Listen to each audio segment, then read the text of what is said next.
You're here with me, MyGuy Monkey, and I'm also with MyGuy Brig.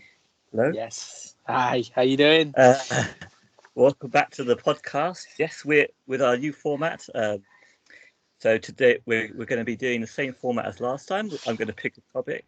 You and MyGuy Brig are going to try and guess what the topic is. Yes. It might Can I guess now? Hard one. Don't guess yet. Let's have some news first. Give Okay. everyone a chance. And then afterwards, we'll talk about what we've been up to as well, in general. We'll do our reviews and previews. Yeah, Sounds previews. No, some very short ones at the end there. Okay, so right, I have for you a character today. Ooh, character. Okay. Okay. He likes pink. Oh, he likes pink. His cousin also has a movie. His cousin's got a movie. Yeah. And he's got a movie himself? Yes, he's got a few. Wow. He's last appeared in cinema this year. He's been in cinema this year, and his cousin's got a movie? Yeah. And he's a he? Not human. He is a he. He's not human. Do you need any more clues? He has two dads. Both are dead. Two dead dads? Yeah. He's been in a movie this year, and he's got a cousin who's also in a movie. Those ones might throw you off a bit. He's a bit overpowered. He's in comics, cartoons, and movies, and we're going to talk about the movies. Have you got it yet? But he's been in the film this year. His character has featured in a film this year, yeah. Oh, yeah, no, you're right. He turned up to a canteen, didn't he? Oh, you got me on a technicality. And the final clue is he's allergic to green asteroids. Oh, my. So, yes, well, you got me. You got me right. So, you're right. He started a film this year. He's referred to as Kal-El. Yeah, that's right. Two dead dads, Kevin Costner in one film. Yeah, that's true. Marlon Brando in another film. Spoilers for going ahead, yeah. And if I was to guess, I guess his human name is Clark Kent, which makes him Superman. That's right. Yes. I didn't think you were going to get there then with the Kal-El thing. I wasn't sure. Like, who's he talking about? Yes, his cousin did have a film. You're right. Supergirl. That's right. And he was almost in that film, and he features in that film. Oh, good job you didn't say that. What's that? Good job you didn't say that. I would have been super confused. You got me with the film, and I started thinking, what film? But you're right. Well, yeah. Yes. That's it. So Superman. Yes. So let's crack on. First movie, Superman. Richard Donner. In cinemas in 1948. Oh, you got me again. He did the same thing to me with Spider-Man. Because there was a cinema theatre only, serial in 1948 and 1950 as well. Two of them. Wow. By what's his name? Spencer Gordon Bennett. Okay. That's long gone. But those were sort of series movies, because back in the day they didn't have Netflix, so they had to have it, in the cinema, 15 episodes each. There was one movie as well in 1951, which actually had George Reeves in it. Wow. Chris's dad? Yeah, you would think so, wouldn't you? But actually, George Reeves and Christopher Reeve are different surnames. Oh, you got me again, because it's Reeve, but not Reeves. Oh, trickster. But yeah, some people think that he is related, but they're not related at all. Of course not. So because of the S, obviously. Yeah. Those movies didn't really have that much notoriety, apart from being the first time Superman turned up in live action in the cinema. So we're going to start from Superman with Christopher Reeve by Richard Donner. Ooh. But also, I do have a challenge for you right now, though. You know what movies are ahead? You have a vague idea? I have a vague idea, yeah. We're going to have a quick challenge, okay? Out of the 8 or so movies... 8? 8 or so movies ahead, yeah? I want you to give a guess of on the Rotten Tomato meter, which would be the top three, and which is the lowest? Is this Superman in any film or Superman solo films? Any film. Oh, because Shazam will be in there then. Shazzam may turn up. Yes. That might be the top three. Okay. The original Superman, top three. And then Superman 4, because I really like Darth Lundgren. So, yeah, that Okay. one. It's a good guess. Do you have an order for that, or is that just the top three? Oh, if I'm going by order, Shazam would be number 1, Richard Donner's original Superman, number 2, and Superman 4, Quest for Hope. No, can't remember what it's called. Quest for something. Okay.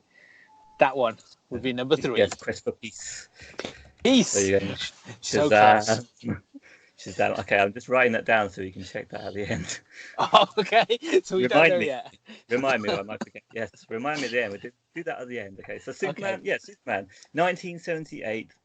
1978. Directed by Richard Donner. Yes. Starring Christopher Reeve. Yes. Also featuring Marlon Brando, which was a big deal. Yeah, just his voice. Yeah, well, his face as well at the beginning, but yeah. Yeah, so a bit more of him. Margot Kidder as Lois Lane. Yep.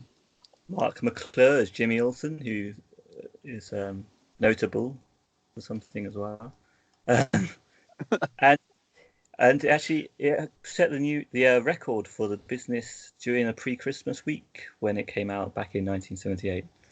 Wow. And the all-time weekly record of US box office as well at the time. Wow! So in 78, this was huge film. Yeah, huge movie. Yeah, groundbreaking movie. So what's the plot?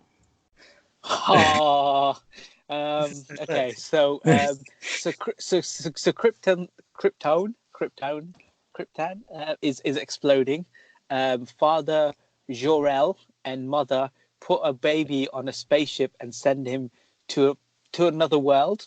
He lands on Kent Farm, where he is raised by the Kents until he discovers his powers.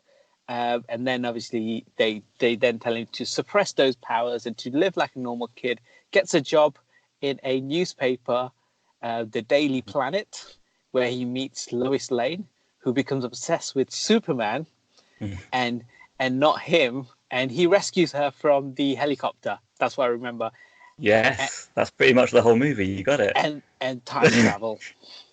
Time travel, yeah, that's it. That's pretty much the movie. Lex Luthor is in there somewhere, I think. Oh, I forgot Gene Hackman's. Yeah, that's right. Gene Hackman, yeah, but that's pretty much the whole movie. Obviously, Lex Luthor has a slightly bigger role in causing Superman some problems along the way with some kryptonite from kryptonite asteroid to try and weaken Superman, and also trying to destroy half of America or something like that. That's usually the plot, right? That's normally, he comes down, it's kryptonite. But Lex Luthor's this Gene Hackman one, he's similar to the comics where he's quite smart. He's a clever man, like similar to Lex Luthor that we've seen in the comics and stuff.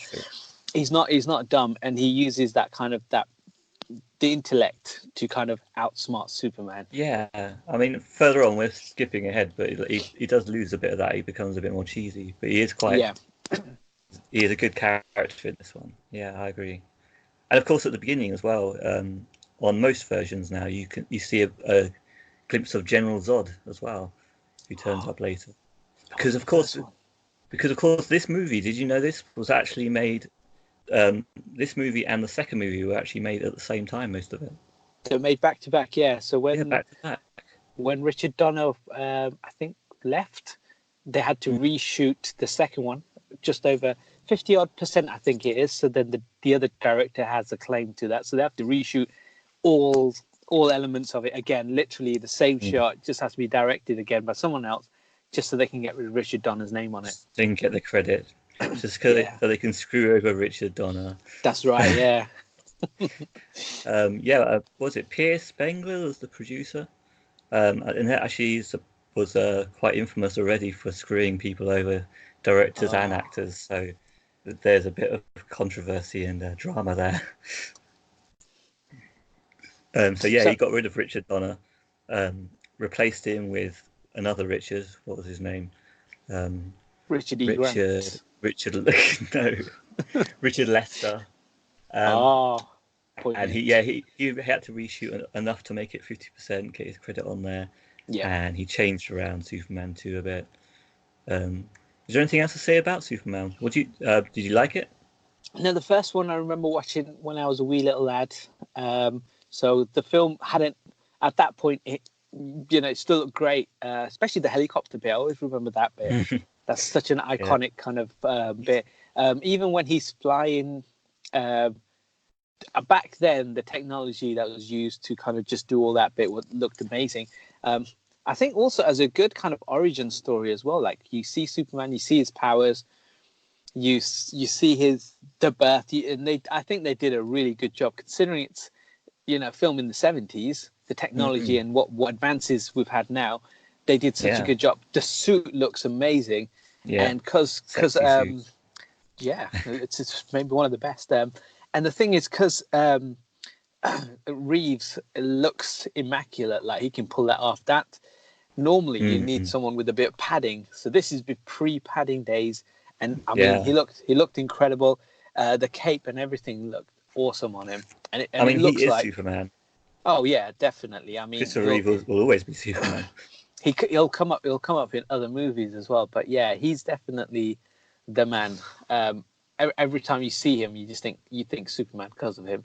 I think with this film was watching it now is the Mm, ending is always a bit like this is the one with time travel, right? The end of the yeah, film where they go yeah. back in time so you can save Lois Lane. That's right, Um, because he's told not to interfere with human history, and it becomes a yes, point at the end where he breaks from that because of his, I guess, human nature, that he has that love for Lewis now. He's he sort of comes into his own there and says, I need to break the rules for this one. and you almost because the problem that I had, like when you watched it, it was amazing, it was great. We were younger, but now watching it with adult eyes, you almost think, well, that's kind of it defeats the whole kind of purpose. There's no more kind of peril in this whole universe Yeah, because anytime that is the funny he thing could just with it. go, he could just go back in time and he could change anything as many times as he wants. The If thing they that didn't have confused that me with end, that, yeah, carry if on. they didn't have that end and maybe finished it elsewhere, and maybe Yeah, had some other kind of ending and left the time travel element till it's a power he has, but he never knew he did mm, until kind of like the last film in the series or something. Because once you've introduced it and sees in the first movie, you almost yeah, think, just rewind time, yeah, and just do that's it the as many problem times as you with want. Richard Donner's vision in general, because the his vision for the second movie would have contained a bit of time travel as well. Yeah, So, and the end of Superman 1 was actually planned to be in the beginning of number Superman two. 2 as well. So Ah, see, yeah. obviously they had to change it around a bit because they didn't know if they wanted a second film, and because the producers were being dicks, obviously. So basically, yeah, for me, I love this movie. I think this is the best Superman movie just because it's got so much heart. Um, Superman is really, it's really about his character and about his relationship with Lewis, and his determination for sort of justice and his his spirit, I'd say, and makes him a really good role model, I think.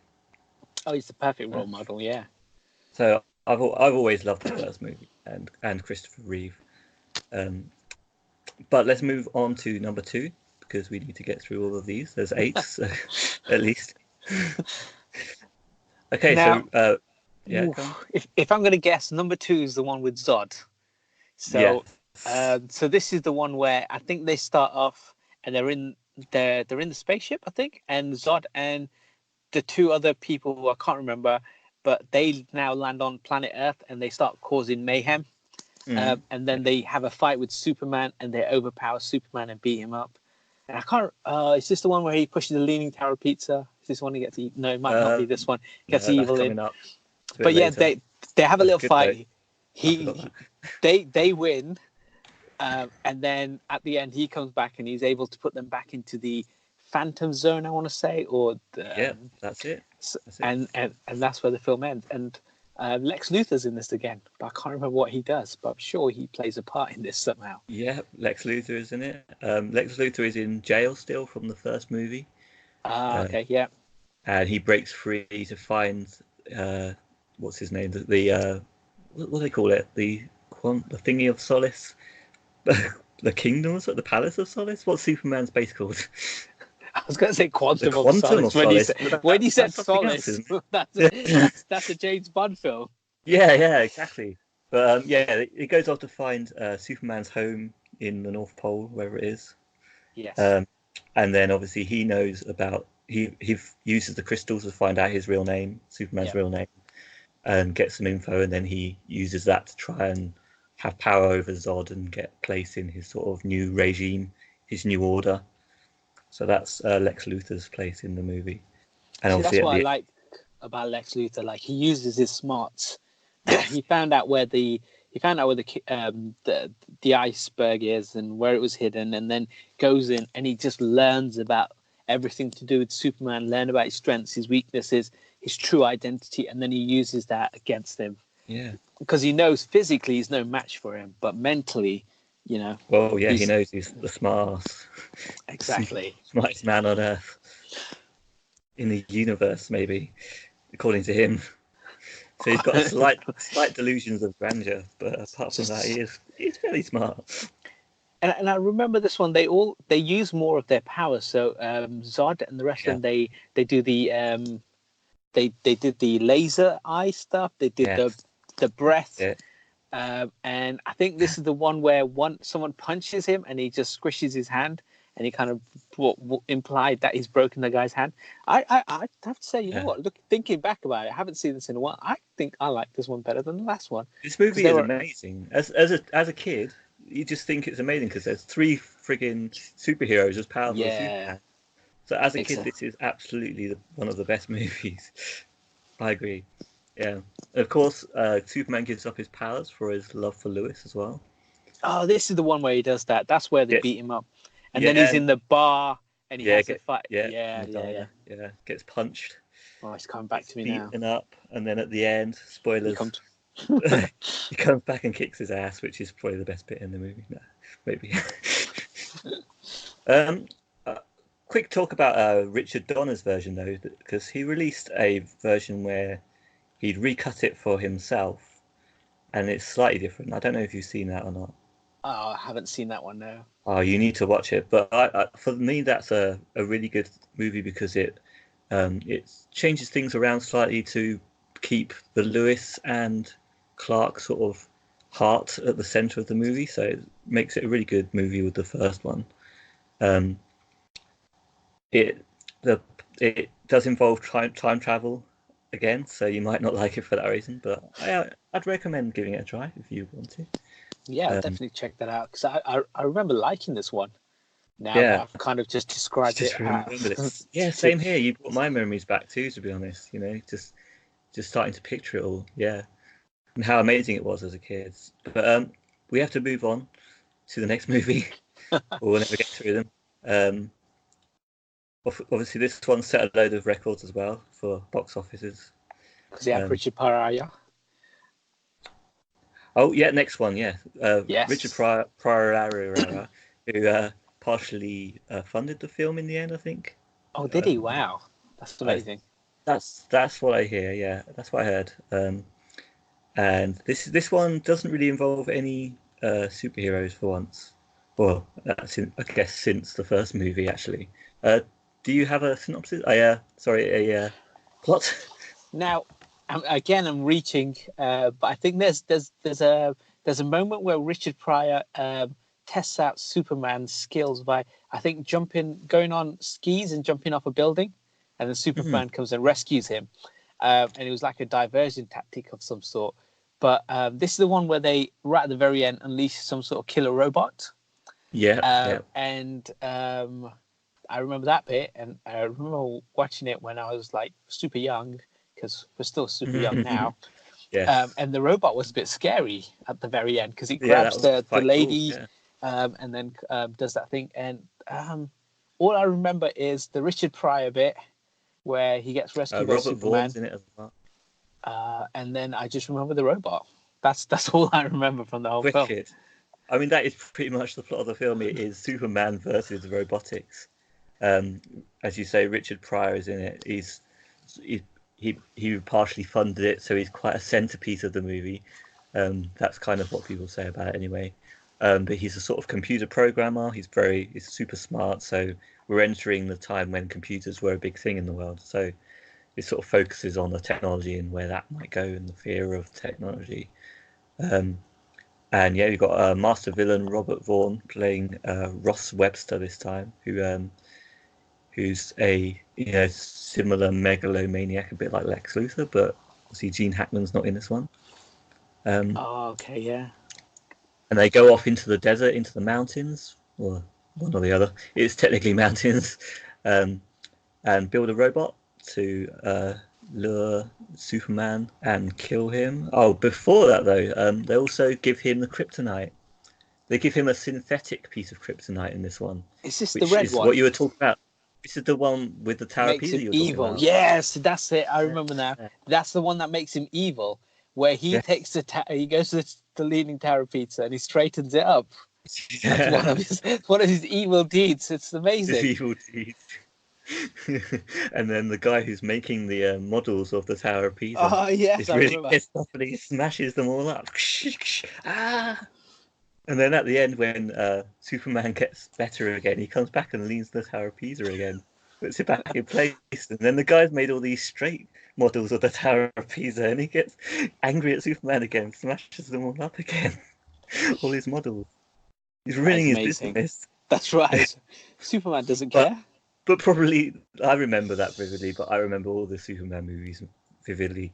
But I suppose more vivid is the battle that he has with himself in the junkyard, which got awards for, and a lot of notoriety for Christopher Reeve playing an evil self, where he splits up into two. He splits up into a good version of himself, which is like the Clark Kent version, and then the evil version, which is a grubby-looking, mean drunk really type of Superman, and has a fight.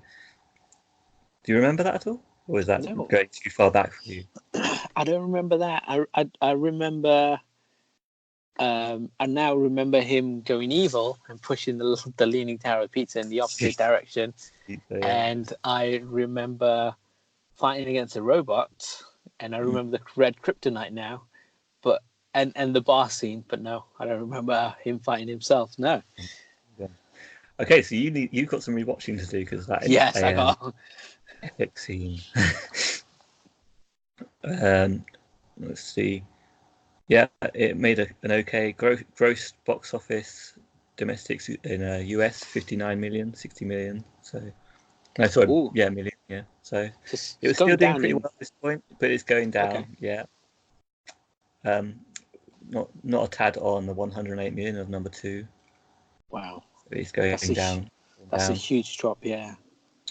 And then, what is the next movie that we're going to talk about in? It's The Quest for Peace. In release order.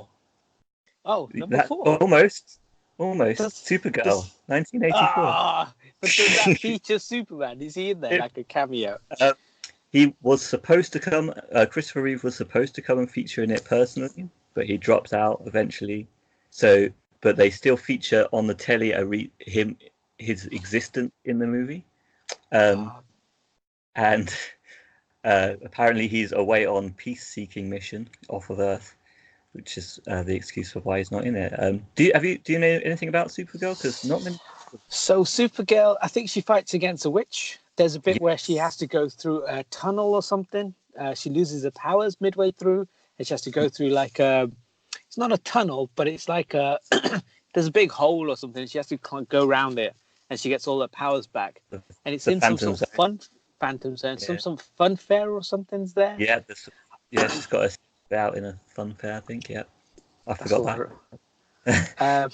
That's all I remember. It's one of those that I have seen many a year ago. Yeah. But yeah, I don't remember it. It must have been not memorable at all. No, that's really good synopsis. That's perfect. That's pretty much the movie. I don't even remember how she came down to Earth. Yeah, I mean, I struggle with that one as well. I keep thinking, well, she wasn't sent in a spaceship, so what happened? So what happened? So this actually, we'll briefly talk about this movie because it's not going to get talked about anywhere else otherwise. Because no one remembers this that fondly. But it's about Kara Zor-El, who's Superman's cousin, Yep. Kal-El's cousin. She's on an isolated Kryptonian community, so I guess it's not been destroyed yet, but I think it must disappear at some point, otherwise he'd still have his race alive. But there's a artifact called the Omega Hedron, which is a powerful alien artifact, which is kind of her fault, accidentally leaves the planet and goes heading towards Earth, so she has to fly out to Earth. She heads towards Earth on her own. Somehow she can fly already. I don't know how that happens either. This film is a bit sketchy in those areas. But yeah, she arrives on Earth to recover the Omega Hedron, which is where the witch Selena and the warlock Nigel get involved. So yeah, I mean, you've said pretty much everything else. Yeah, that's all there is to it. That is the plot. You know, she's trying to get the Omega Hedron back, but Selena gets hold of it. She's a witch, but obviously witches can't do too much without these special artifacts. So then she becomes powerful. She sends her to the Phantom Zone, where she meets a guy from the beginning from Kryptonia or Kryptonian community, who sort of helps her out. And she has to fight her way out of the Phantom Zone, and then she has to fight her way out of a demon as well, which just requires all of her inner strength, which I think was a strong point for the movie. And yeah, that's all we've got really to say about it. It had a great cast. It had Peter O'Toole in it, Faye Dunaway, Brent Caro, Mark McClure, Jimmy Olsen was also in it, which incidentally is the only person that was in all 5 of these movies. Oh wow! He does turn in. Oh yeah. And Helen Slater, who could have been Demi Moore or Brooke Shields. So. Wow! So they could have gone for a big name. Well, someone who became a big name. Yeah, that's it. But no one was really interested, I don't think, because this movie was a bit of a teen girl sort of, almost like a softcore movie. It wasn't, but it had a weird feel to it when looking back at it. But in the day, I loved it, along with all the other Superman movies. It took the #1 slot for its opening weekend, so it didn't do too badly in North America. Because I thought everyone just didn't like this one, and it didn't do that well overall. Well, it only made 14 million, but still, that's quite a lot, really, in North America. So. But how much did it cost to make? Like 50, 60? Could have been something like that. I don't have those details. So someone goes to you, look, give me 50 million, and you're like, okay, here you go, but I'm only going to give you 15 in return. That's not good business. I see why. The thing is, I mean, I think partly the Superman 3 was going on a downslope as well, so I think the whole series was going downhill by now. Which moves us straight on to, let's move on to Superman 4. Number 4, yes. Okay. So this stars Dolph Lundgren. Stars Christopher Reeve still. What? Yes. Who? Dolph Lundgren. He plays. Yeah, doesn't he play the other Superman? The one who gets his powers from the sun or the moon? Nuclear Man. Nuclear Man, that's it. Yeah. Yeah. I'll say yeah. Carry on. So then So basically he gets his powers from the sun, I think it is, but he's like solar panel.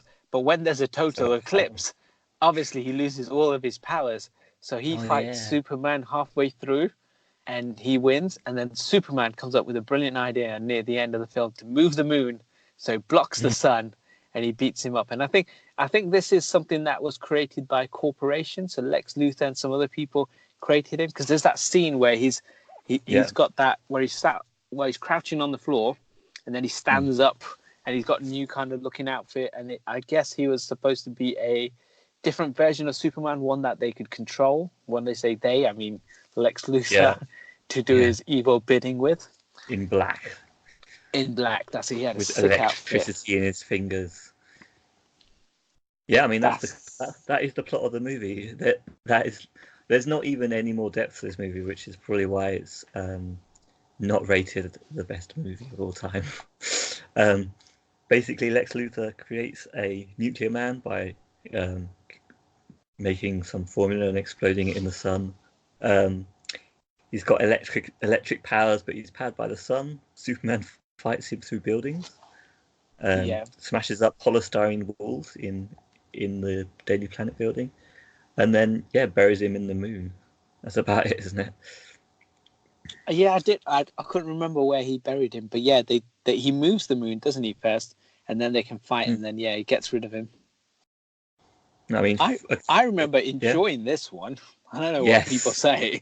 I don't know why. Yeah. I just remember it was him. It was like this other Superman, and they have a fight, and Superman loses, but then he still comes back, and he realizes all he has to do is move the moon. and then I mean, I love it too. Yeah. I guess he puts him up there, but then when the moon rotates around the sun or the earth, at some point there'll be daylight back on where he buried him. Will he come back to life? I never thought of that. Yeah, I forget the ending anyway. But there was one element in the movie which actually was about. It was very much about nuclear bombs and stuff at the time, and the fear of bombs, and actually that's what this quest for peace is about. And do you remember the end? He throws all the missiles from Earth. He collects them all up in the big bag, in a jiffy bag, and throws them into the sun to get rid of them. So it's actually about the quest for peace over the Earth against nations as well. So there is that other element. But yeah, as a kid, I just loved this movie. This was the best movie ever for Superman,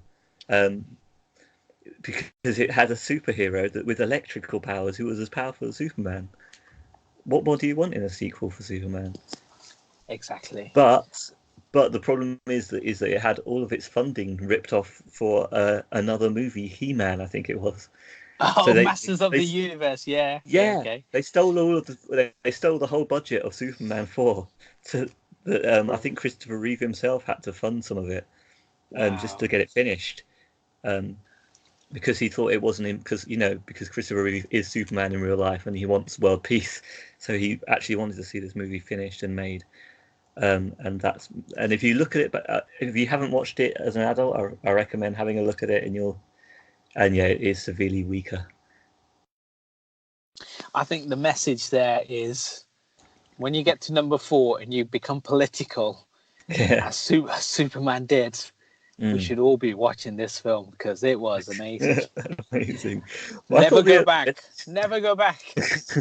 I think the message is never have a fourth movie. Or I think most movies of what franchises now are wise, and once they get to number 3 and they want to do a fourth one, they just stick a tag on the end, like Quest for Peace, but don't even use the word 4. Just Superman Quest for Peace. Have it as a separate thing. Maybe Superman Returns. Don't call it Superman 5 or 4. Oh, I see what you mean. Get rid of the numbers, but then that doesn't work for the Fast and Furious franchise. They always stick a number. There's always a number there, and they keep coming back. Anyway, that's my segue into Superman Returns. Let's get into Superman Returns. Superman Brandon Returns. Root, Kate Bosworth, Brandon Roth, James Madston, Kevin Spacey. Carl Penn. Who else? It's got a good star cast overall. Directed Marlon Brando. Marlon Brando's voice is in it as well. Yes. Bryan Singer, director. That's right. Yeah, the X-Men. Coming off of X-Men, Bryan Singer directed this one before all of these allegations and stuff. Before he became an awful man. This was, or maybe he was an awful man during the process of this film. Again, another man who's. This is a list of the who's of don't work with. So what's the plot? I remember this one quite well. Okay, that's good. This is where I start to lose my memory. So This will be good. So Superman returns after being away on a quest, a journey, and that was given to him by his dad. And he returns. Lois Lane has moved on. Daily Planet, the whole world has moved on since then. Lois Lane's had a child, and it's implied at one point where he's got a bit of power, but we did. It's not kind of clear yet. So then he comes back. A spaceship crashes, and there's that amazing sequence where he's saving everyone out of the spaceship. Lex Luthor finds some kryptonite and realizes he can start building real estate on like an island, but it'd be all jagged and it'd be all full of kryptonite, and he would sell it to the highest bidder, and it'll just be building all this amazing real estate. Just out of the sea. So then he builds a whole island of kryptonite where him and Superman will meet at some point. Superman depowered at that point, but still strong enough to pick up the whole island from the ground and throw it into the air as and only Superman can. Superman's only weakness. Yes. Just remove it. Maybe he was overpowered before. Now what is he? He can't be stopped. He can't. He's unstoppable. And we find out Superman's had a child with Lois Lane because that's his kid, and he's got some superpowers. So Superboy, and James Madston is just kind of there in the background because he was engaged to Kate. I think they're engaged. I don't think they're married, are they, Kim? I guess not, because obviously Superman still needs to be in with a chance. So I guess they're just engaged, and she's had a kid, and it's quite clearly not his because he's got superpowers. So exactly, she hasn't told him that. No, she hasn't. And that's I think that's all I remember of it. Yeah, it's quite. I thought the spaceship stuff was really good. That the way he saves, not the airplane bit, that was all good. And I think he actually flies so much better in this because obviously technology has advanced. But it's one of those where I think the studio wanted a particular type of film. The director wanted to go a certain way, and this is where we first really started to get like massive interferences from studios again. In these big budget films where they want to go on a certain way and he wants to take it a different way, and therefore they never meet in between, and the film kind of is a bit of a mess as well, and it didn't do as well as they would have hoped.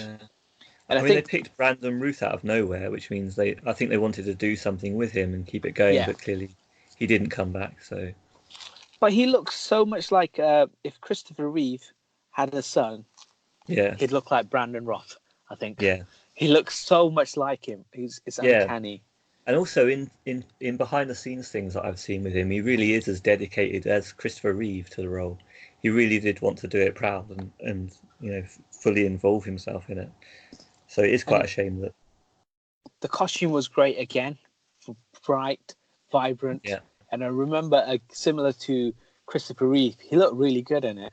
I think he'd been working out or something, but it looked great.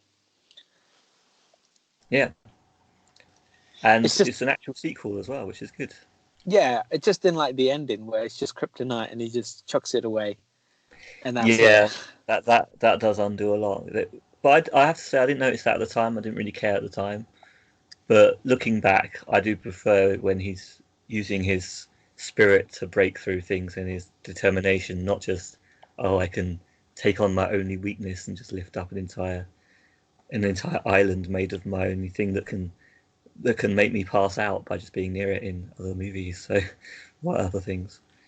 Because even in the those 15 movie series, those very early ones we started with, kryptonite makes Clark Kent pass out, makes Superman pass out. You can't just pick it up. And it just seems like if there's a whole island of it and he's trying to pick it up, that should be more crushing on him than just being able to I can soldier through this, but it's depowering you at the same rate. So I mean, at the time I thought it was a good attempt, a bit weaker than Christopher Reeve, but there was worse to come, possibly, depending on how you look at it. Which brings us into, if we're ready to move on to this, the DC Extended Universe. Oh, yes, Man we are. of Steel. Man of Steel, Zack Snyder's Man of Steel. Yeah, Okay, so this is an director of- origin film with flashbacks of his origin. So he's Yeah. already grown up, Clark Kent, and he's just walking around with literally no clothes on in the Arctic, trying to find the Gotta be done. Fortress of Solitude. That's the one. And then we get flashbacks to his past, where his dad, played by the gorgeous Kevin Costner, and there's flashbacks of his other dad, played by the best actor of all time, Russell Crowe. And you get flashbacks to Krypton, and then you get flashbacks for Kent Farm, and we see his dad die in that. You see the bit where he helps the bus at school, but it's not your traditional origin story where he came down to Earth and then he lived with them for so many years, and it has all. Yeah. It's kind of like he's grown up, but then it's all flashbacks. Yeah, it's kind of rushed in a bit because we don't want to see the whole origin again. So. And then this one has Zod, and Yeah. I remember watching this film and it was okay, I think. And then Zod, he fights against Zod and his army, and to me that got so boring because they were just crashing through building after building. When they had that dubstep machine that used to cause the planet to explode or something. But it was just a crash through this building, crash through a Lex Luthor building, crash through or they flew past That's how I remember it. That's how I remember the whole movie. A Wayne Enterprise satellite, and it was just smash up. Oh, that's gonna piss off Batman if he does that. and then he just snaps his neck at the end.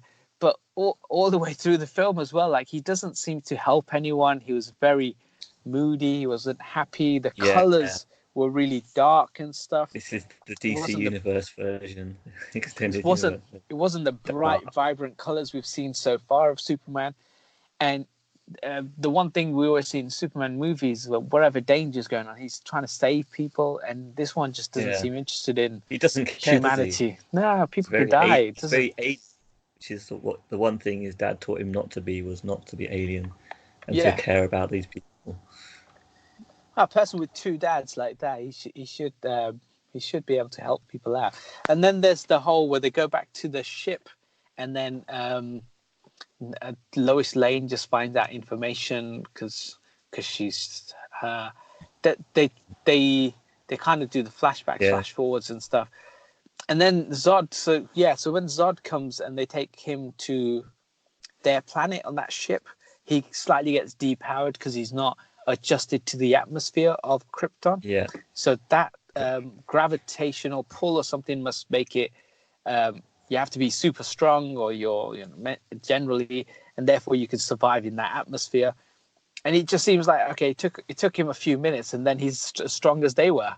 It just happened so quickly.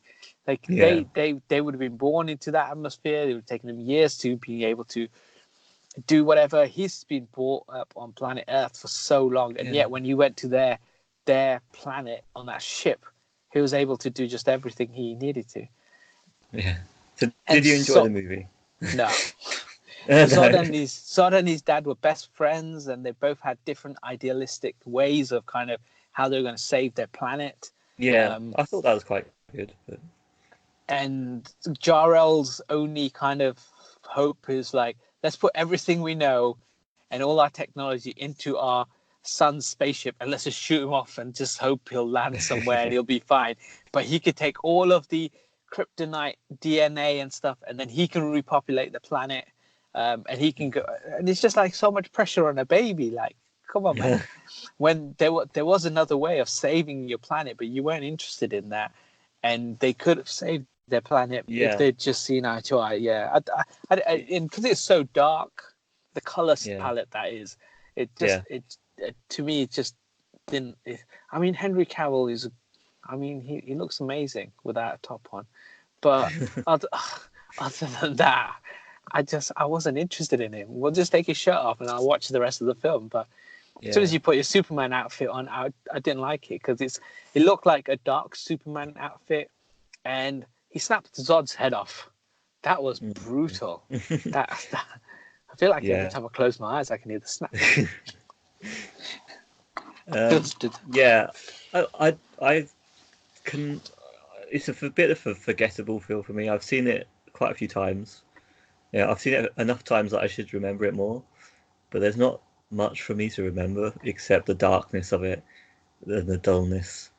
I do remember enjoying it to an extent though. I just because I'm such a big Superman fan anyway from the '80s movies, so I was really pleased to see Superman there and Zod and how that's all playing out in those ways. But I think even after the fact, once you go into the next movie, which we're about to get onto, it just sullens this movie as well even worse. You just know that you're in this universe that's dark and broody, and it's not the Superman that I believed in and loved and saw as a role model. Yeah.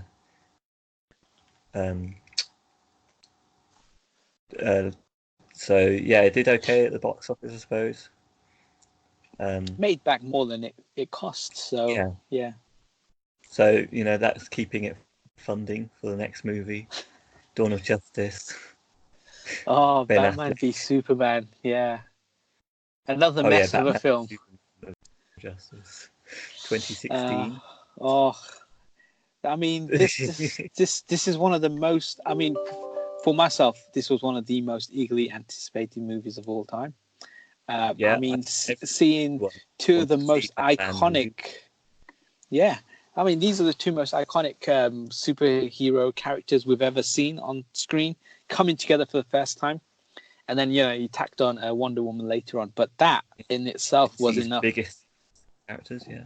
Yeah, DC's kind of... and all it had to do was just be a good film, and people would have just watched it and lapped it up. But it was just it was just a mess from start to finish. I think the start was good because you set the tone where you see Ben Affleck driving through the car and seeing the whole metropolis kind of falling apart, and Wayne Tower comes crashing down, and you think, okay, that's set the motivation. We know why Batman wants to have a fight with Superman. We understand all of that. It's sort of, you don't need anything more than that. Yeah. But then to have Lex Luthor, and then for about an hour and a half, nearly 2 hours into the film or something before they actually fight. But and then it's just kind of like it's just nonsense until they actually meet and fight. It's just a bit. It's just they should have just fought earlier, because he should have just put on the outfit. 20 minutes into the film, they should have had their first fight. Used all that. There's a good reason why they didn't do that. There is a very good reason why they didn't just have a big fight straight away, and that's because it would have been fun. And start the DC universe. DC. You can't have it fun.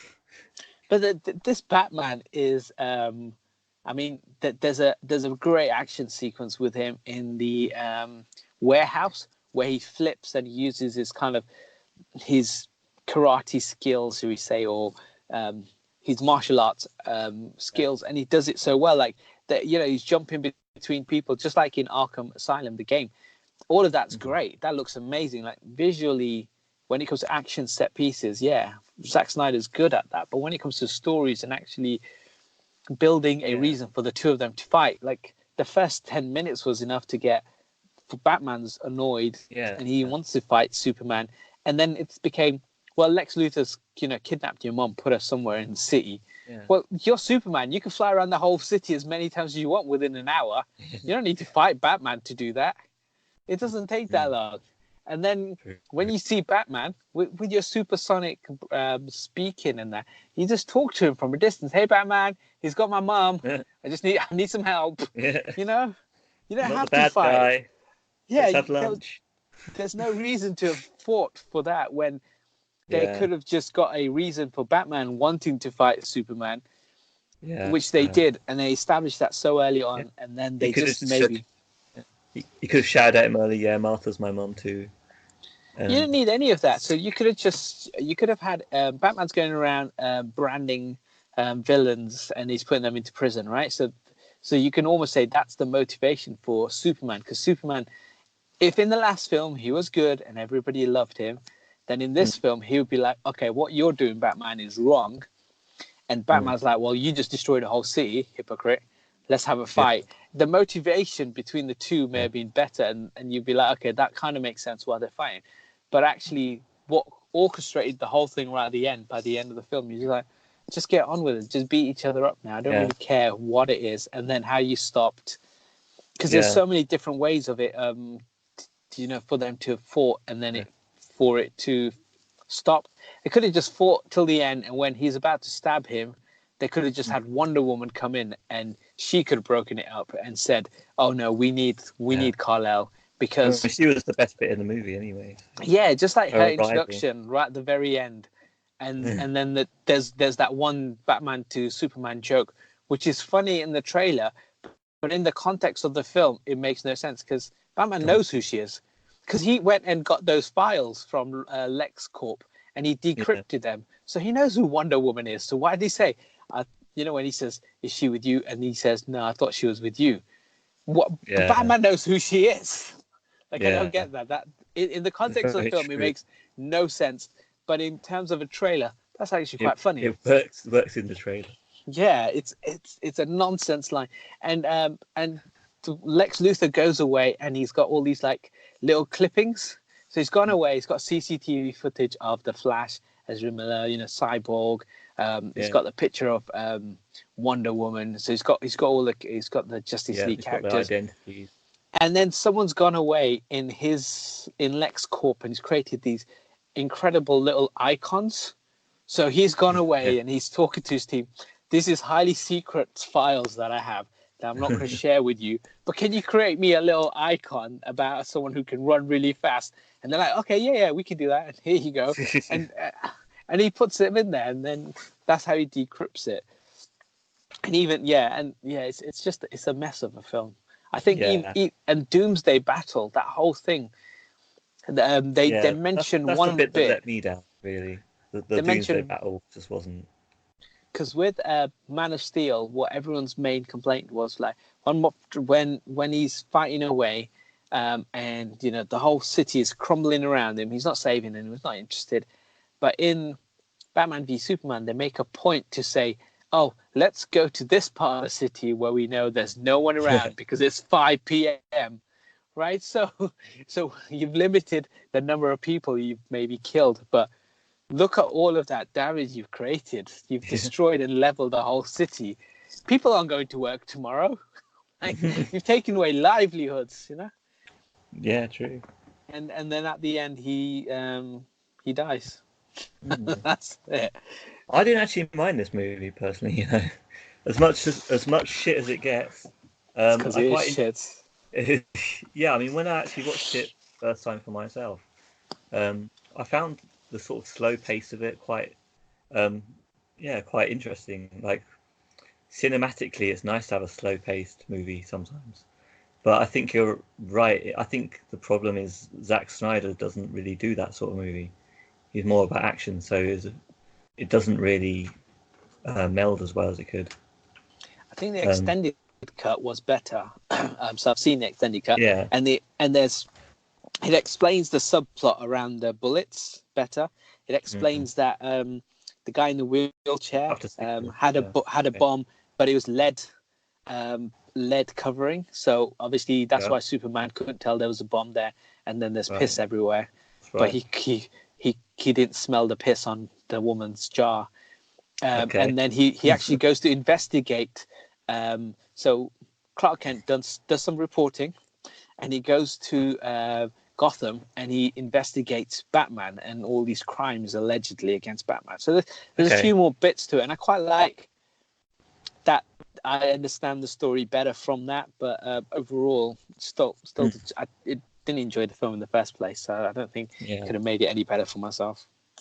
Yeah, I mean, the disappointment was the army stuff as well, the sort of Superman army that was just in a vision in the end, which obviously we saw in the trailer, so we're expecting to see a bit more something going on rather than what we did see. Which is a dream sequence where he fell asleep and he had a vision of Darkseid and had a dark Superman and the Red Sun. I mean that was sold as something important in the movie, but it wasn't, so that was a shame. But But yeah, they still made another movie after it anyway. So Justice League. Justice League, another Superman movie. Well, he starts off dead in this film, so he doesn't appear till maybe an hour into the film, maybe just over an hour. Yeah, that was going to be one of my other clues. Was he died? But there you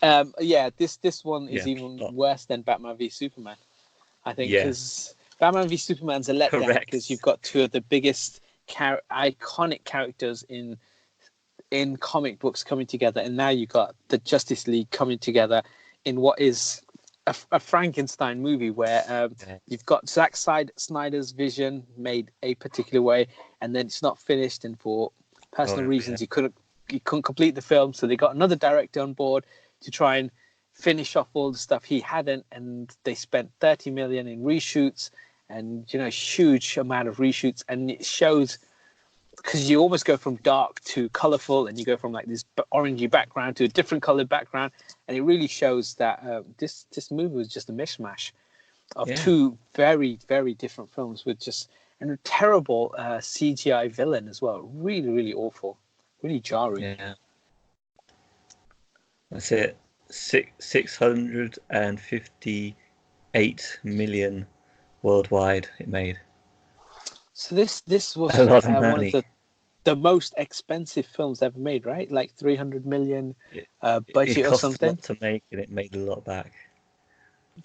Yeah, but I think the break-even point after you chuck in marketing and everything else was really, really high, and it's not made anywhere near that much. It's not made it. Okay.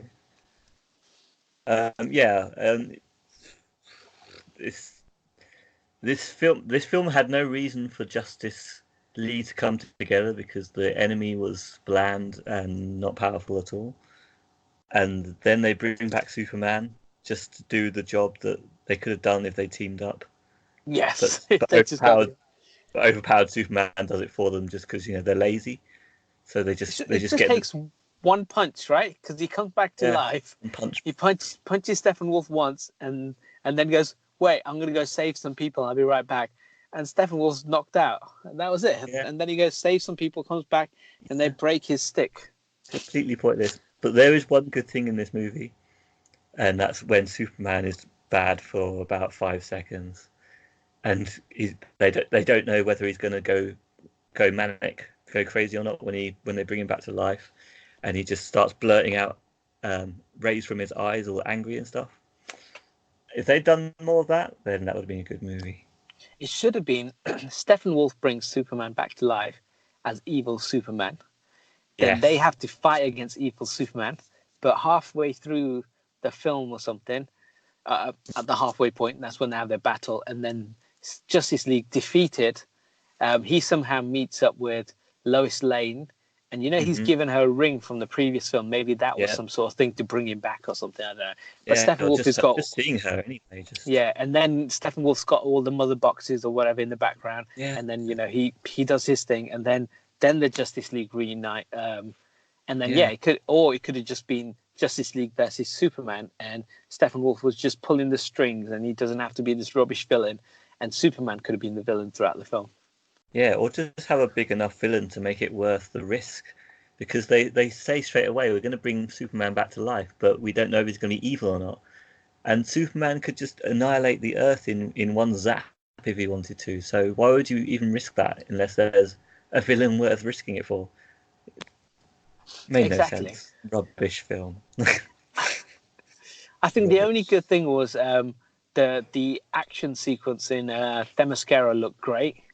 But what I've seen loads of comparison videos and stuff when Patty Jenkins, a lady, made the Wonder Woman and the color palette, the colors, and what the women wore, to when Zack Snyder or Josh Whedon made Themyscira and what the women wore there. They're a lot more revealing outfits compared to what Patty Jenkins put these Amazonians in, and it just goes to show what a man would direct against what a woman would direct. If you want to have a strong female character, if you give it to a strong female director, she'll go away and she'll create a vision, and she'll create something that's spectacular and the world around it. And then you give it to two men, or Yeah. or one or the other, and they just think, oh, let's put him in more revealing clothes. Yeah, It's like couldn't you she's giving you the template. I like All it. you have to do is wear those clothes. You don't have to go taking bits off them. They can just Yeah, carry on wearing that. yeah. And it's the same with the Arrival in Dawn of Justice. Obviously, it was simultaneously the best piece of the movie when Wonder Woman arrives, and at the same time the most cringy moment as well, because there was just some feeling of 70s sexism just coming through, just like what there's something really awkward about this at the same time. So yeah, Zack Snyder, I agree. It's a I bit of think a mess. some of the reshoots look a bit obvious as well. Like I think the start of the film, which is the Wonder Woman action sequence, I think that's a reshoot added to the film because Wonder Yeah, Woman came out, it became a big hit, and they were like, "Oh, yeah, we need to get more Gal Gadot into the yeah. film." So they shot this, and it looks really colorful and really bright, and that whole museum fight thing is, Mm. I think, shot afterwards in the Zack Snyder style where it slows Yeah, down and she does the flips and stuff. And then the rest of the film, when there's bits that are kind of like when Batman's talking to Ezra Miller, that which we've seen in the joke trailer, about. Yeah, you can see it's nighttime again. It's a bit darker when he yeah, talks to Arthur Curry and he's talking to Aquaman, and again that color again is a bit darker. So I think all the bits he did shoot and they kept were like kind of consistent to his lighting. And then the starting bit, well, the very first bit is when that kid is trying to take a video of Superman with his CGI mustache yeah, off, and it's so yeah. jarring. Obvious straight off the bat. They're just like, look, Yeah. we've taken his mustache off. Here you go. Here's what it looks like. Look how terrible it is. And it Mm. looked awful. And that's the start of your film. And that kind of like, for me, just be like, oh, that was so bad. And it's just, yeah, all the way through the film, I was not impressed with it. The way Josh Whedon did Avengers Assemble is like they'd already had 5 movies. They chucked all the characters together, and all he did was just, again, a very basic story, a good villain, not CGI nonsense. And then it was just, yeah, everyone got mind controlled, and all that story was rubbish. If you think about it, like it's basic mind control, and then they hit their heads, and then they're no longer mind controlled. But the action sequences, the quips and everything else really worked in Avengers. But in Justice League, when you start to use a formula which the world doesn't have because of Batman v Superman or Man of Steel, it just doesn't fit. And I think Superman saving that whole building was intentional because of the backlash of Man of Steel. And for me, the best bit Yeah. in the whole film is the post-credit scene where Superman and Flash are about to have a race. That was Yeah. it. That was my I favorite think bit. I think the things I do like about the film is that they started to soften the characters again. So where they'd had that the Superman just being careless and mean and Batman being all aggro as well. Like by the end of the movie, they did actually have him go back and see Martha Kent and be calm, and Lewis, and sort of Superman was chill again and nice again and wanted to do good, and Batman was chill at the end as well. So that sort of set things right for me in the DC universe. If they actually want continue it on and actually make something worthwhile of it, it can stop being so blooming dark. It's weird because Ezra Miller, the Flash, has been doing this for years, just running really Mm, quickly, stealing stuff.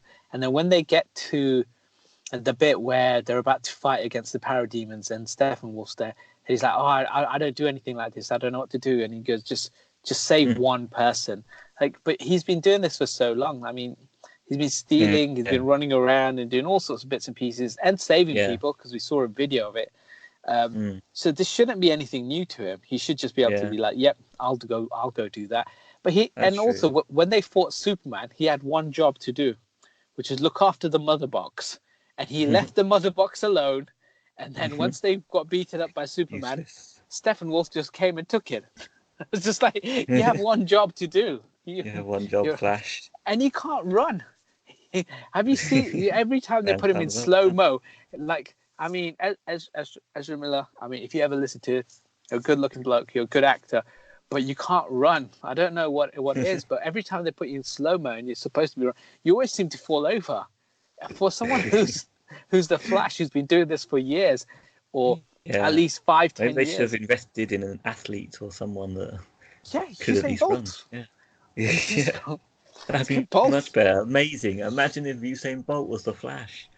I'd watch that movie with joy. It doesn't matter how bad it is. Exactly. It's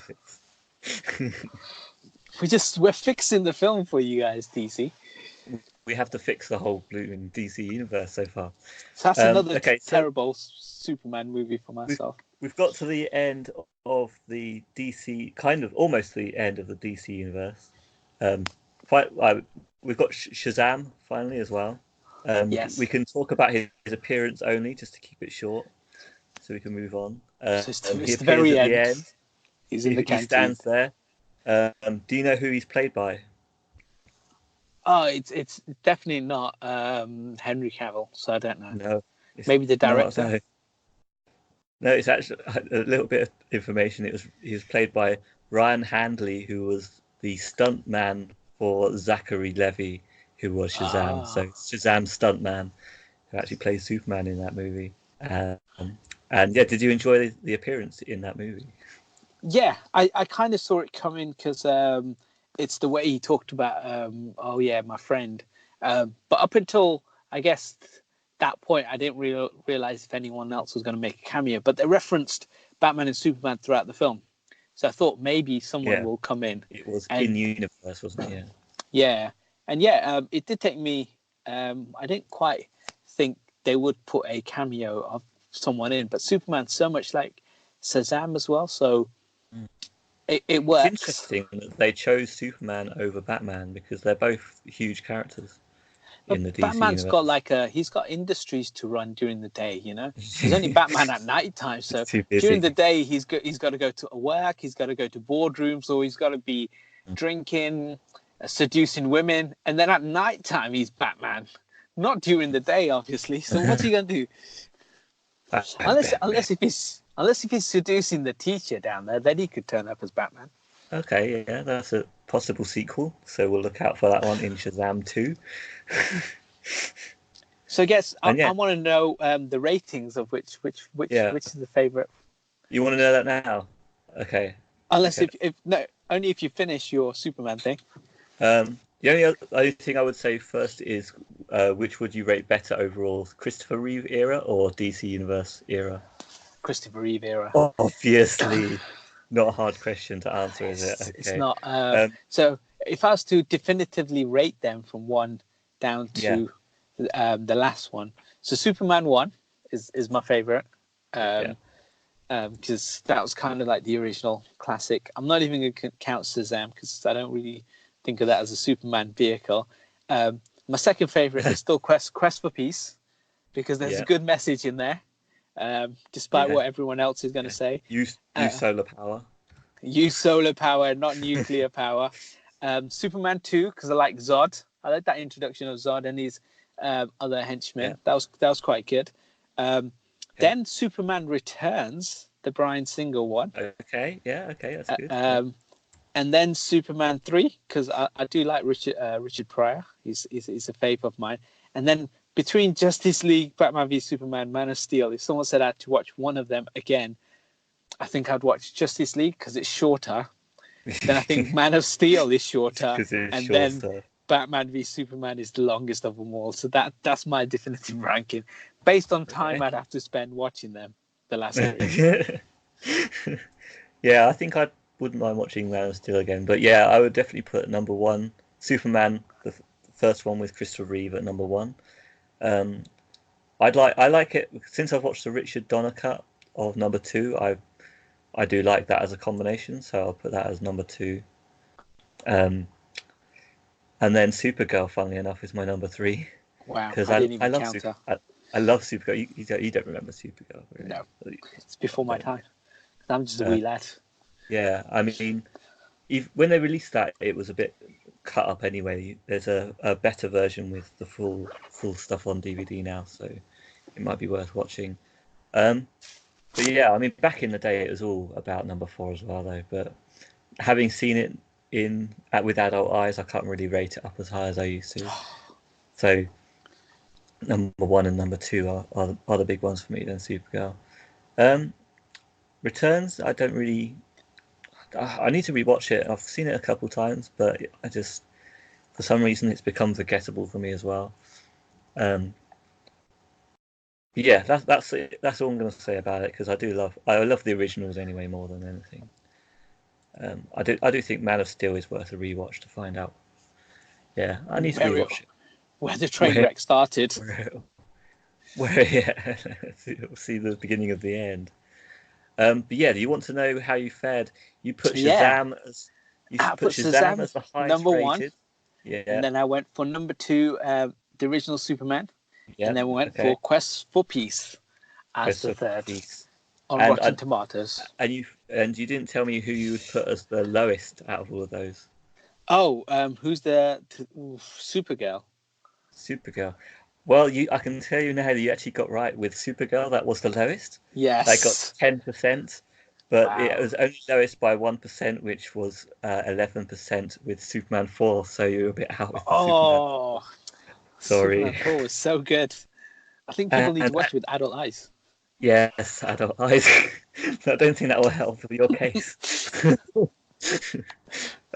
You're right with Shazam and Superman 1, they just swapped around. Superman 1 got 94%. Shazam currently has 91%.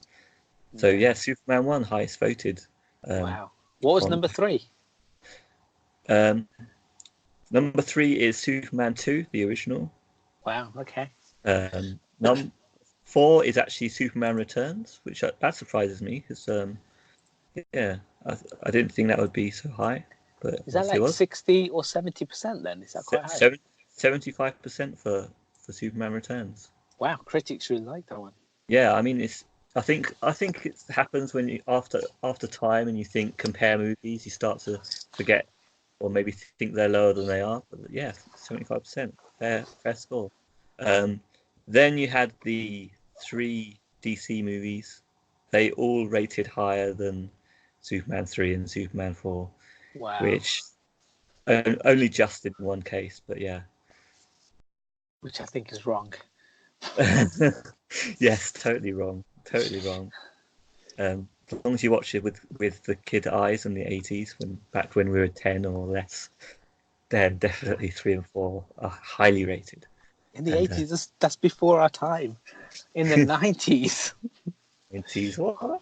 I was that's watching it in that's the 80s. that's when I would have watched it in the I was, 90s. I loved them in the 80s. I such a big Superman fan in the 80s. I'm sure Justice League would have been really good in the 80s. Would Yeah, have loved definitely. it. Yeah, of course. Or maybe it led to an increase in teen suicide. I don't know. Miserable films. Um, That's awesome. so yeah, that is the Superman character in movies. Thank you very much. Wow. I just want to notably say one of my favorite Supermans is Dean Cain from The Adventures of Superman, the I'll be TV show. Also, I missed out all those because I don't really have enough knowledge and enough time to go through them all. No, that's fine. That's just one of my favorites. I just remember he used to come on TV Yeah, and you'd it's watch very it good. once a Yeah, week, and I just remember loving it as a young kid. yeah, I Um, used to enjoy that as well. and it's just and whenever I see him now as well, I still think of him as Superman. I He's don't remember it well. I do remember watching it. Again, that was that. that was a bit later, so maybe that's why you were more into that than I was.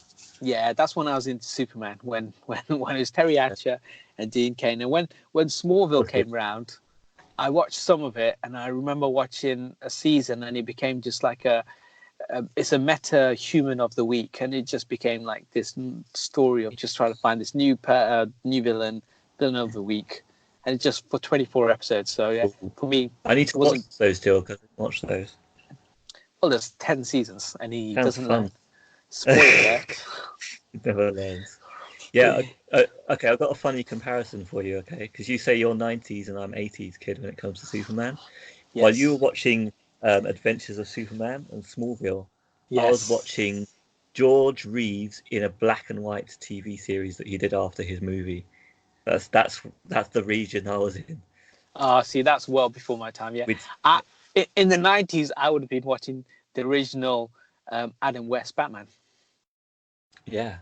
So Adam. yeah, that's Oh, it. So that's my Batman, and Dean Cain is my Superman okay, cool. after Yeah, Christopher Reeve. we'll talk about Batman when we pick up that character sometime. Yes. Um, we'll see what theme you come up with next week. Um, Yeah. what I have to try and guess. Right. So, what have you been doing this week? Or So in month? so for our segment, My Guy Reviews, I watched a Netflix film, which Okay. I would recommend as watch on Netflix. A film Okay. called I Am Mother, which All right. stars Million Dollar Baby. Forget her name right now. But anyway, don't watch any trailers or anything. Just go into watching this film. It's a Yeah, I've small heard of kind this. of Yeah. it's a small sci-fi kind of thriller. And I don't want Mm. to give anything away because it's one of those films. As soon as you start talking about it, you'll work out what's going on. And yeah, it's quite intriguing. It's not a fun sci-fi thriller, but it's a good adventure. It's worth a watch. I Okay. watched that quite recently. Also saw Leprechaun Returns recently. So Okay. I've seen Leprechaun Origins, which was the reboot, which I know Okay. a lot of people hated it. I thought was fine. And then Mm. this one is like a sci-fi made-for-TV movie, and it goes back to, and it's the actual sequel of the very first one. So similar to what they've done with Halloween recently. So they've just Okay. Cool. ignored all of the other in-between ones. Yeah. Maybe one day we'll do Leprechaun, and it's Yeah. just back to the fun. When I say the fun, it's just the Leprechaun characters become the fun kind of. He just does Mm. quips. It's not scary. It's not. I don't think the character or the films were ever that scary, but it's Mm. just kind of a fun kind of leprechaun running around and doing stuff. Yeah. So I saw that. So that I would say similar to this, just watch on a streaming service. Both are fine. They're not anything groundbreaking or anything special that I'd say go out your way to watch them if you haven't. Yeah. And also, I watched something called Big Score, which Mm. is a film starring I was going to say Dave Bautista. It's it's the guy from, I forget his name now. It's so weird, Mm. but it's the guy from Guardians of the Galaxy and Okay. Spectre. He's the big The main guy. guy. Yeah. Okay. And in Big Score, Cool. it's a film that was made by Sky Movies, so it's on Sky Movies right now. I don't think it did that well. It's supposed to be like Die Hard, but in a football pitch. Mm. So basically, he's stuck at a Good. football pitch. There's all these bombs in the football pitch. It's going to explode, and then he has to run against running down the clock. Where if it gets to 90 minutes, the whole stadium's going to blow up. That sort of film. Yeah, it was all right. Oh. It wasn't again. I won't watch it in the cinema. My Mm. basic review, Mm. watch it in the Definitely. cinema. Go out your way. Second one, Yeah. pay for it on Blu-ray or VOD. Third, watch on a streaming service that you already have, or forget about it. So this is kind of number 3 on that Mm. list. Okay. Cool. Anything else? No, they're the big 3. Okay. Well, I spent a day in the cinema this week watching reboots and Ooh. such. So I watched Aladdin, Child's Play, and Men in Black International. So they're all kind of sequel, reboot, remake things. Yes. Child's Play I'll mention first because you said talking about Leprechaun, which yeah, I mean Child's Play, completely new take on it really. So some people are saying, a lot of people seem to be saying it could have been a separate movie without the name, but obviously names sell. Um, Yeah. but yeah, it's not about like supernatural anymore. It's a bit more about modern technology. But it's really, I found it really abusing anyway. And again, it's not really scary. But then again, I'm not 10 anymore, which is when I watched the first Child's Play. So then it was scary. So for kids, it might be scary, but yeah, it's just kind of comedy about a doll that's got all this AI stuff in it now, because that's sort of the modern age we're living in, and it can control devices, the connectivity of all your devices and all that stuff. So it's a new take on it. I thought it was quite good. Aladdin, I thought was really good. I've not been the live action versions they've been doing haven't been the greatest thing. Yeah, they've all been quite poor. Yeah. So I wasn't particularly looking forward to Aladdin. I didn't like the look of the actors and the way they were talking. I thought they looked rubbish in the trailer, all of them. But I watched it. It was actually really good. Absolutely, the opposite of what I was expecting. It used most of the songs well, resung, but sounded just as good. They added a couple of songs for Princess Jasmine, which, well, one song split in two, which was a bit weaker. They could have done a better song for that, but I can see why they added a song for Jasmine, because obviously she misses out in the original having a decent song. Yeah, that was really good too. And Men in Black International. Obviously, that's what's his name, Chris Hemsworth. Yeah. You can never go wrong with Chris Hemsworth. Oh, he's so funny as well. Yeah, I mean, he isn't great in this one, but he isn't used fully for his comedy. But like for a reboot, you can't really go wrong with a Men in Black, because they're just kind of tongue in cheek, kind of silly anyway. So it's not really a reboot; it's a sequel anyway, but with a new cast. A little predictable in some places, but yeah, good movie. Netflix. What's that? Sorry. If you were to pick a recommendation out of the three, which one would you recommend? So watch one. I would recommend watching Aladdin. You can't beat watching Aladdin in the cinema. Wow. And why not watch it? Even though it's a live action version, so it's not full sing along as you might feel like the original is. I think it's a good experience. I'd go for that. It's highly recommended. Watch the others on Netflix. Watch the others later on. I mean, you might like the bigger action in Men in Black, but Child's Play definitely just watch in comfort of your own home. Netflix. I've watched a Netflix original series, 3 movies, Godzilla movies. Oh, the anime, yeah. The animated ones, yeah. They were good, but I watched the first one. Yeah, what did you think? And I stopped. I found it. There's a lot of exposition. I found it quite slow paced. Godzilla's there, and then not much happens for ages. They just keep talking, and they're floating around and stuff. I don't know why. I think because they'd already announced they're doing a trilogy of films, so they, I guess, kept some of the action or some of the other kind of elements of it for later films. So I imagine, without kind of seeing all 3, 2 must be the filler, and 3 must be the full-on kind of end game. I think it's more a case of just style. It really tries to stick with the more story that you can. It's tried to stick at the core elements of sort of the human characters and what they're feeling, but so yeah, it's that sort of anime style really. It's set in the future, just for anyone that wants to watch it or wants to know about it. It's Godzilla, but was it 10,000, 20,000 years in the future, something like that. They've gone off into space to escape Godzilla, and they decide to come back and fight Godzilla to get back their pride. Or at least one character wants to do that, and it becomes a bit of a sort of struggle between different powers as to what they want to do. And there's also other alien races that have had monsters come to their worlds as well. So okay. So then we get each film actually focuses a little bit more on a different one of those races and how they've reacted to their monsters. And yeah, I feel like it didn't really end how I wanted it to. You don't have the full happy ending, which is I felt like there could have been a 4th or 5th movie to finish this off. But yeah, interesting if you like Godzilla. It's on Netflix. It's on Netflix, yeah. So, yeah, that's about it. What we're looking forward to. Well, Toy Story 4. Toy Story 4.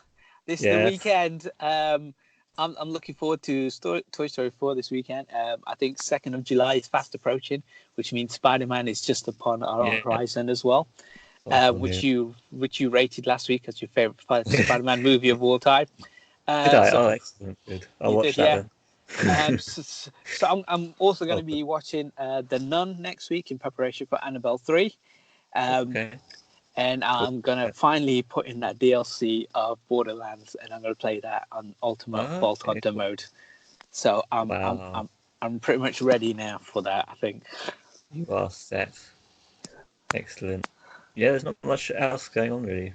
Yeah, Toy Story 4. I'm not that infused for, but Superman. I mean Spider-Man. Sorry.